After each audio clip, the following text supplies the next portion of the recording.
Ammamma 7th anniversary sale. Win iPhone 17 and 776 crazy gifts.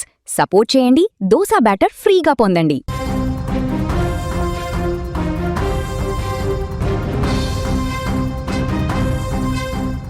ప్రముఖ choreographer actor Raghava Lawrence రాజకీయాల్లోకి రానున్నారా అంటే తాజా పరిణామాలు అవునని అంటున్నాయి. ఆయన టీవీకే తరపున పోటీ చేస్తారనే ప్రచారం తమిళనాడులో ఊపందుకుంది. తమిళనాడు సీఎం విజయ్ అసెంబ్లీ ఎన్నికల్లో 2 స్థానాల్లో గెలుపొందడంతో తిరుచి ఈస్ట్కి రాజీనామా చేశారు. దీంతో మరికొన్ని నెలల్లో అక్కడ ఉప ఎన్నిక జరగనుంది. దీంతో అక్కడి నుంచి ఈసారి టీవీకే పార్టీ తరపున లారెన్స్ దిగుతారనే ప్రచారం జరుగుతోంది. అయితే టీవీకే పార్టీ కానీ లారెన్స్ స్వయంగా కానీ దీనిపై ఇప్పటి వరకు ఎలాంటి అధికారిక ప్రకటన చేయలేదు. దీనికి సంబంధించి మరింత సమాచారాన్ని మా బ్యూరో చీఫ్ విజయ్ అందిస్తారు. విజయ్ చెప్పండి, విజయ్ రాజీనామా చేసిన తిరుచి ఈస్ట్ స్థానంలో రాఘవ లారెన్స్ పోటీ చేస్తారనే ప్రచారం ఎంతవరకు నిజం? ఇటు టీవీకే పార్టీ నుంచి ఏమైనా సంకేతాలు వచ్చాయా? విజయ్ ఇప్పుడు ప్రస్తుతం అయితే సీఎం గా కొనసాగుతున్న విజయ్ 2 స్థానాల్లో ఎమ్మెల్యేగా గెలుపొందారు. అది ఒకటి చెన్నై నగరంలో ఉన్నటువంటి పెరంబూరు నియోజకవర్గం, రెండోది తమిళనాడు సెంట్రల్ తమిళనాడుగా పిలిచేటువంటి తిరుచి జిల్లాలో ఉన్న తిరుచి ఈస్ట్ నియోజకవర్గం నుంచి ఆయన 2 చోట్ల ఎమ్మెల్యేగా పోటీ చేశారు ఎన్నికల సమయంలో.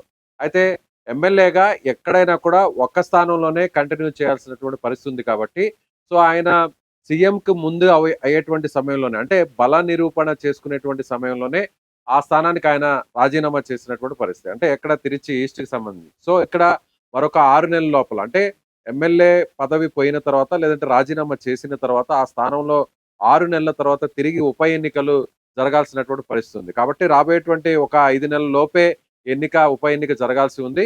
సో ఇక్కడి నుంచి టీవీకే పార్టీ ఎవరిని బరిలోకి దించే అవకాశం ఉంది అని చాలా రకాల ఊహాగానాలు అయితే తెర మీదకి వచ్చాయి.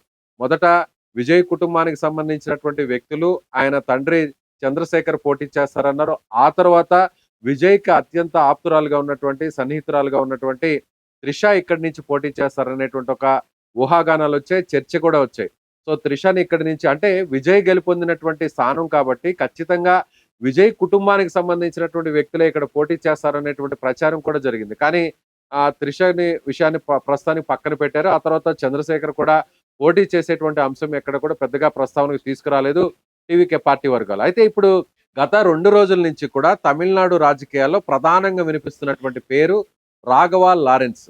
సో దర్శకుడు, కొరియోగ్రాఫర్, అటు తెలుగు భాషలోను అలాగే తమిళ్లోను మంచి క్రేజ్ ఉన్నటువంటి వ్యక్తిగా రాఘవ లారెన్స్ కు గుర్తింపు ఉంది. అదేవిధంగా ఏ విధంగా అయితే విజయ్ రాజకీయాల్లోకి రాకముందు సేవా కార్యక్రమాల ద్వారా తన అభిమాన సంఘాలతో కలిసి ఏ విధంగా ఆయన చారిటీ కార్యక్రమాలు నిర్వహించారో, అదే తరహాలో ఇప్పటికే లారెన్స్ కూడా తమిళనాడు అలాగే తెలుగు రాష్ట్రాల్లో కూడా చాలా మంది కళాకారులకు, పేద కళాకారులకు అండగా ఉంటున్నాడు లారెన్స్.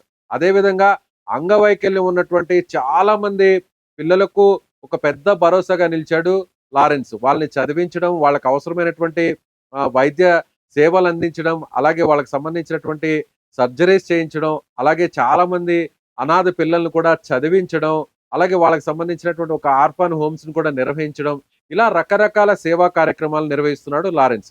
అదేవిధంగా లారెన్స్ దర్శకుడుగా మారిన తర్వాత నుంచి కూడా ఆయన తీస్తున్నటువంటి సినిమాలన్నీ కూడా, చాలా సినిమాలన్నీ కూడా సోషల్ మెసేజ్ ఉన్నటువంటి సినిమాలనే లారెన్స్ ఆయన దర్శకత్వం వహిస్తూ వస్తున్నాడు. అందులో ఆయన హీరోగా కూడా యాక్ట్ చేస్తూ వస్తున్నాడు. సో అయితే లారెన్స్ గత కొన్ని సంవత్సరాల నుంచి కూడా రాజకీయాల మీద ఆసక్తి ఉంది.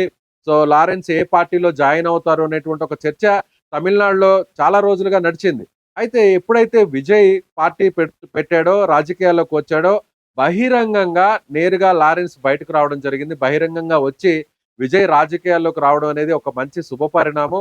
విజయ్ రాజకీయాల్లో సక్సెస్ అవుతారు. ఖచ్చితంగా ఆయన రాజకీయాల్లోకి వచ్చిన తర్వాత ప్రజలు ఆయన్ను ఆదరిస్తారు. ఆయన పార్టీ గెలవడానికి కూడా అవకాశాలు చాలా స్పష్టంగా ఉన్నాయంటూ కూడా రాఘవ లారెన్స్ ఆ ఎన్నికలకు ముందే బహిరంగంగా వచ్చి విజయ్కి సపోర్ట్ చేసినటువంటి పరిస్థితి. తమిళనాడు రాజకీయాల్లో ముఖ్యంగా సినిమా రంగానికి, రాజకీయ రంగానికి ఒక అవినాభావ సంబంధం ఉంటుంది. ఎక్కడా కూడా రాజకీయాల మీద పెద్దగా సినిమా ఇండస్ట్రీకి సంబంధించినటువంటి వ్యక్తులు ఎక్కడా కూడా బహిరంగంగా ఒక స్టేట్మెంట్ ఇవ్వనటువంటి పరిస్థితి. ఎందుకంటే ఏదైనా ఒక పార్టీకి సంబంధించినటువంటి అనుకూలంగా స్టేట్మెంట్ ఇస్తే ప్రత్యర్థి పార్టీలకు వ్యతిరేకంగా ఉండడము, అలాగే వాళ్ళు అధికారంలోకి వస్తే ఒక రకంగా ఏదన్నా ఇబ్బంది పెట్టేటువంటి పరిస్థితులు ఉంటాయనేటువంటి ఉద్దేశంతో చాలా మంది సినీ రంగానికి సంబంధించినటువంటి ప్రముఖులు రాజకీయాలతో వాళ్ళకు వ్యక్తిగతంగా ఏదన్నా అభిప్రాయం ఉన్నా కూడా బహిరంగంగా ఎక్కడ కూడా ఓపెన్ స్టేట్మెంట్ ఇచ్చేటువంటి పరిస్థితులు ఉండవు తమిళనాడులో. సో అందుకని కొద్ది మంది మాత్రమే విజయ్ కు సపోర్ట్ చేశారు. ఆ కొద్ది మందిలో కూడా రాఘవ లారెన్స్ ఉన్నాడు. కాబట్టి లారెన్స్ ని ఇక్కడ పోటీ చేయిస్తున్నారు. తిరిచి ఈస్ట్ నుంచి రాఘవ లారెన్స్ ను బరిలోకి దింపితే ఎలా ఉంటుంది అనేటువంటి ఒక అంచనా కూడా ఇప్పటికే టీవీకే పార్టీ అధిష్టానం కూడా ఆలోచన చేస్తున్నట్టుగా తెలుస్తుంది. ఇప్పటికే రాఘవ లారెన్స్ తో కూడా ఆ పార్టీకి సంబంధించినటువంటి నేతలు టచ్ లోకి వెళ్లారు, సంప్రదింపులు కూడా జరిపారు. అంటే లారెన్స్ కూడా రాజకీయాల్లోకి రావాలనేటువంటి ఆసక్తి కూడా ఉంది. ఇప్పుడు సరైనటువంటి వేదిక అది టీవీకే పార్టీ. ఎందుకంటే విజయ్ తో కూడా లారెన్స్ కు ఒక సన్నిహిత సంబంధాలు ఉన్నాయి. విజయ్ నటించినటువంటి సినిమాల్లో కూడా ఆయన కొరియోగ్రాఫర్ గా ఉన్నారు. సినిమాల కంటే కూడా వ్యక్తిగతంగా కూడా ఒక మంచి సన్నిహిత సంబంధాలు కలిగినటువంటి పరిస్థితి ఇద్దరి మధ్య కూడా ఉంది. కాబట్టి ఇక్కడ నుంచి లారెన్స్ ను పోటీ చేస్తే సేవా కార్యక్రమాలు నిర్వహించడం, అదేవిధంగా ముఖ్యంగా మధ్య తమిళనాడు ప్రాంతం కావడం, తిరుచి జిల్లాలో కూడా 9 స్థానాలు ఉంటే 9 స్థానాల్లో టీవీకే పార్టీకి 6 స్థానాలు ఆ జిల్లాలో గెలిపించారు. అదేవిధంగా విజయ్ పోటీ చేసినటువంటి తిరుచి ఈస్ట్ నుంచి 27,000 భారీ మెజారిటీతో విజయ్ని గెలిపించారు. కాబట్టి ఖచ్చితంగా తిరుచి ఈస్ట్ ను కాపాడుకోవాలి. అక్కడ మళ్ళీ తిరిగి భారీ మెజారిటీతో గెలుపొందే విధంగా చేయాలి. అదే విధంగా ఇప్పటికే అన్నా డిఎంకే పార్టీకి సంబంధించినటువంటి కొంతమంది ఎమ్మెల్యేలు రాజీనామా చేశారు. చాలా మంది ఎమ్మెల్యేలు కూడా ఇప్పటికే విజయ్ పార్టీలో జాయిన్ అవడానికి సిద్ధంగా ఉన్నారు.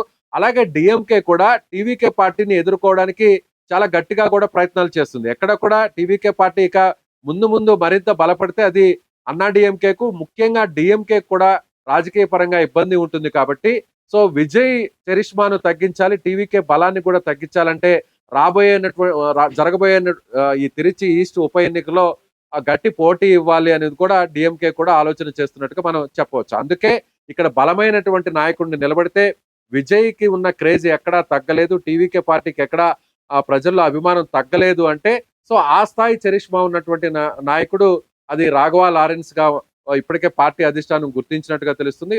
సో లారెన్స్ తో కూడా సంప్రదింపులు జరిపారు. లారెన్స్ కూడా పోటీ చేయడానికి సిద్ధంగా ఉన్నట్టుగా తెలుస్తుంది. ఆయన రీసెంట్ గా ఒక మీడియాతో కూడా మాట్లాడుతూ ఒకవేళ విజయ్ అలాంటి ఆలోచన చేసి ఆయన ఏ స్థానం నుంచి అయినా అంటే ఆయన ఒకవేళ ఆఫర్ చేస్తే ఆయన పోటీ చేయాలని పిలుపునిస్తే తాను కూడా సిద్ధంగా ఉన్నట్టుగా కూడా పరోక్షంగా లారెన్స్ కూడా స్టేట్మెంట్ ఇచ్చినటువంటి పరిస్థితి. సో ఈ సమీకరణాలన్నీ చూస్తే అక్కడ నుంచి రాష్ట్ర వ్యాప్తంగా ముఖ్యంగా మధ్య తమిళనాడులో, సెంట్రల్ తమిళనాడులో టీవీకే పార్టీ మరింత పుంజుకోవాలంటే కూడా, యువతలో క్రేజ్ మరింత పెరగాలంటే కూడా లారెన్స్ ఆప్షన్ అనేది చాలా కరెక్ట్ గా టీవీకే పార్టీ ముఖ్యంగా విజయ్ ఆలోచన చేస్తున్నాడు. అందుకే ఇప్పుడు లారెన్స్ పేరు చాలా ప్రముఖంగా వినిపిస్తుంది. దీపిక, విజయ్ ఈ రాఘవ లారెన్స్ ను అభ్యర్థిగా నిలబెట్టాలనే ఆలోచన వెనుక అసలు కారణాలేంటి? ముఖ్యంగా ఇక్కడ రాజకీయ సమీకరణాలని ఆలోచిస్తారు. ఇంతకు ముందంటే ఎన్నికలకు ముందు చరిష్మా గురించి, పాపులారిటీ గురించి ఎవరైతే క్రౌడ్ పుల్లర్ గా ఉంటారో ఆ వ్యక్తిని నిలబెట్టాలి, అక్కడ ప్రచారం నిర్వహించే టైంలో పెద్ద ఎత్తున జన సమీకరణ చేయడానికి కానీ అది మిగిలిన ప్రాంతాలంతా కూడా రాజకీయ సమీకరణాలు మార్చడానికి ఒక పాపులారిటీ ఉన్నటువంటి వ్యక్తుల్ని ఎంచుకోవడం అనేది జనరల్ గా రాజకీయాల్లో జరుగుతుంది. ముఖ్యంగా సినిమా రంగం నుంచి వచ్చినటువంటి వ్యక్తుల్ని ఆ కోణంలోనే ఆలోచిస్తారు. కానీ ఇప్పుడు విజయ్ పార్టీ అధికారంలో ఉంది, ముఖ్యంగా విజయ్ ఇప్పుడు సీఎం గా ఉన్నారు. కాబట్టి క్యాడర్ ని నిలుపుకోవాలి, క్యాడర్ ను కూడా మరింత బలం పుంజుకునే విధంగా పార్టీ గ్రౌండ్ లెవెల్లో కూడా చేసుకోవాలి. ముఖ్యంగా తిరుచి ఈస్ట్ విషయానికి వస్తే ఇక్కడ కులాల ప్రాతినిధ్యం చాలా తక్కువగా ఉంటుంది. ఇక్కడ స్థానికంగా ఉన్నటువంటి 3 బీసీ వర్గాలకు సంబంధించినటువంటి 3 కమ్యూనిటీస్ ప్రధానంగా ఉన్నప్పటికీ దళిత వర్గాలు అలాగే ఎస్సీ ఎస్టీకి సంబంధించినటువంటి ఓట్లన్నీ కూడా అన్ని ఈక్వేషన్స్ చూస్తే కూడా సమానంగా ఉంటుంది. ఏ ఒక్క కులం డామినేషన్ కూడా పెద్దగా ఇక్కడ ఉండదు. కాబట్టి ఇక్కడ యువత ఓట్లు చాలా కీలకంగా ఉన్నాయి తిరుచి ఈస్ట్ నియోజకవర్గంలో. అందుకే విజయ్ ఈ నియోజకవర్గాన్ని ఎంచుకున్నారు, అలాగే చెన్నై నియోజకవర్గాన్ని ఎంచుకున్నారు. ఎందుకంటే చెన్నైలో పోటీ చేస్తే చెన్నైలో ఉన్నటువంటి 24 నియోజకవర్గాల మీద ప్రధానంగా ఆ ప్రభావం చూపిస్తుంది అనేటువంటి ఉద్దేశంతో విజయ్ అక్కడ పోటీ చేయడం జరిగింది. అలాగే తమిళనాడు మధ్య భాగంలో ఉన్నటువంటి జిల్లాలో ఉన్న తిరుచి ఈస్ట్ నుంచి పోటీ చేస్తే తమిళనాడు చుట్టుపక్కల ఉన్నటువంటి ఆ ప్రాంతాల మీద ఇంపాక్ట్ ఉంటుంది అనేటువంటి ఉద్దేశంతో అక్కడ కూడా పోటీ చేసేవచ్చు. 2 చోట్ల ఈ సమీకరణాలు సక్సెస్ అయ్యాయి. విజయ్ అనుకున్నట్టుగానే మెజారిటీ 99% మొత్తం అక్కడ చెన్నై మహానగరంలో అన్ని సీట్లను కూడా దాదాపు 90% సీట్లను టీవీకే పార్టీ గెలుపొందింది. డిఎంకేకు ప్రధానంగా దెబ్బ తగిలింది కూడా అక్కడే. ఎందుకంటే డిఎంకే మొదటి నుంచి కూడా బలమైనటువంటి జిల్లాగా చెప్పుకుంటే చెన్నై జిల్లానే చెప్పుకోవాలి, చెన్నై నగరాన్నే చెప్పుకోవాలి. సో గురి చూసి విజయ్ అక్కడే కొట్టారు కాబట్టి డిఎంకేకి పెద్ద నష్టం అక్కడ జరిగింది. తిరుచిలో కూడా మొదటి నుంచి కూడా డిఎంకేకి బలమైనటువంటి జిల్లాగా తిరుచి ఉంది. ఇప్పుడు అక్కడ కూడా 9 నియోజకవర్గాల్లో 6 స్థానాలను టీవీకే గెలవడం, 2 స్థానాలకు మాత్రమే డిఎంకే పరిమితం అవడం కాబట్టి రాబోయేటువంటి ఎన్నికల్లో ముఖ్యంగా జరగబోతున్నటువంటి స్థానిక సంస్థల ఎన్నికలు కావచ్చు, మున్సిపల్ ఎన్నికల సమయానికి టీవీకే పార్టీని పూర్తి స్థాయిలో బలోపేతం చేసేటువంటి ఆలోచనలో విజయ్ ఉన్నాడు. అందుకే ఇప్పుడు రాష్ట్ర వ్యాప్తంగా పాపులారిటీ ఉండి ముఖ్యంగా యువత ఓట్లను పూర్తిగా కాపాడుకునే విధంగా యువతలో క్రేజ్ ఉన్నటువంటి లారెన్స్ ఆప్షన్ అందుకే తీసుకున్నారని విజయ్ ఇటు చెప్పొచ్చు. ఉప ఎన్నికల షెడ్యూల్ పై ఏమైనా స్పష్టత ఉందా? ప్రస్తుతానికైతే ఎలక్షన్ కమిషన్ ఇప్పటి వరకు అయితే ఆ షెడ్యూల్ అయితే రిలీజ్ చేయలేదు. ఎందుకంటే మొత్తం దేశవ్యాప్తంగా ఉన్నటువంటి అటు ఎంపీ స్థానాలు కానీ, ఎమ్మెల్యే స్థానాలు కానీ, ఉప ఎన్నికలు జరగాల్సినటువంటి అన్ని స్థానాలను ఒక్కసారిగా షెడ్యూల్ ని రిలీజ్ చేసేటువంటి అవకాశం ఉంది. సమీపంలో ఎక్కడ కూడా ఇతర రాష్ట్రాలకు సంబంధించినటువంటి ఎన్నికలు కూడా లేవు కాబట్టి ఒకసారి ఒక ఎమ్మెల్యే స్థానం నుంచి అక్కడ ఆ స్థానం ఖాళీ ఏర్పడితే 6 నెలల లోపల తిరిగి ఉప ఎన్నికలు జరగాల్సి ఉంది. ఇప్పటికే ఒక దాదాపు ఒక నెల రోజులు అంటే 20 రోజులు పూర్తవుతుంది కాబట్టి రాబోయేటువంటి ఒక 3 నుంచి లేదా 4 నెలల లోపే ఎన్నిక ఉండేటువంటి అవకాశం ఉంది. కాబట్టి ఈ ఎన్నికను ప్రతిష్టాత్మకంగా తీసుకొని దీన్ని భారీ మెజారిటీతో కానీ గెలిపించుకోగలిగితే టీవీకే పార్టీ ఇక్కడ ఫుల్ స్వీప్ చేస్తే విజయ్ తిరుచి ఈస్ట్ లో త్రిష పోటీ చేసే అవకాశం ఉందని ఇన్ని రోజులు ఊహాగానాలు వచ్చాయి. ఎందుకు ఇప్పుడు లారెన్స్ వచ్చారు? ఎస్ దీపిక, అదే పూర్తిగా ఒకవేళ అక్కడ స్వీప్ చేస్తే సో విజయ్ క్రేజ్ అలాగే ఉంది, ప్రజల్లో ప్రతిపక్షాలకు అవకాశం లేకుండా అవుతుంది అనేటువంటి ఉద్దేశంతోనే ఖచ్చితంగా ఈ స్థానాన్ని భారీ మెజారిటీతో గెలవాలని టీవీకే పార్టీ ముఖ్యంగా సీఎం విజయ్ ఆలోచన చేస్తున్నారు.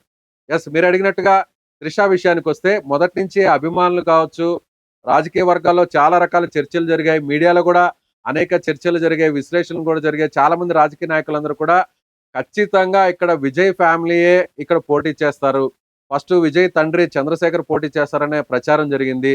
సో పూర్తిగా విజయ్ ఫ్యామిలీ మెంబర్స్ ను రాజకీయాలకు దూరంగా ఉంచాలనేటువంటి నిర్ణయానికి వచ్చారు. తెర వెనుక మాత్రమే తన తండ్రి పాత్ర ఉంటుంది. ఎక్కడా కూడా తెర ముందు అంటే ప్రత్యక్షంగా ఎక్కడా కూడా ఫాదర్ ని ఇన్వాల్వ్ చేసే పరిస్థితి లేదు. ఎందుకంటే విజయ్ తీసుకుంటున్నటువంటి నిర్ణయాలన్నీ కూడా చాలా డేరింగ్ అండ్ డాషింగ్ గా ఉన్నాయి. ఎవరు కూడా ఊహించని విధంగా విజయ్ తన నిర్ణయాలని తీసుకుంటున్నారు. ఇప్పుడు త్రిషాతో ఆల్రెడీ ఆయనకు ఒక మంచి సన్నిహిత సంబంధాలు ఉన్నాయి కాబట్టి, ఒక రిలేషన్ లో ఉన్నారు కాబట్టి ఇప్పుడు కేవలం అది వ్యక్తిగతంగా మాత్రమే ఉండాలి. సో అందరూ కూడా విజయ్ త్రిషతో ఒక రిలేషన్ లో ఉన్నాడు.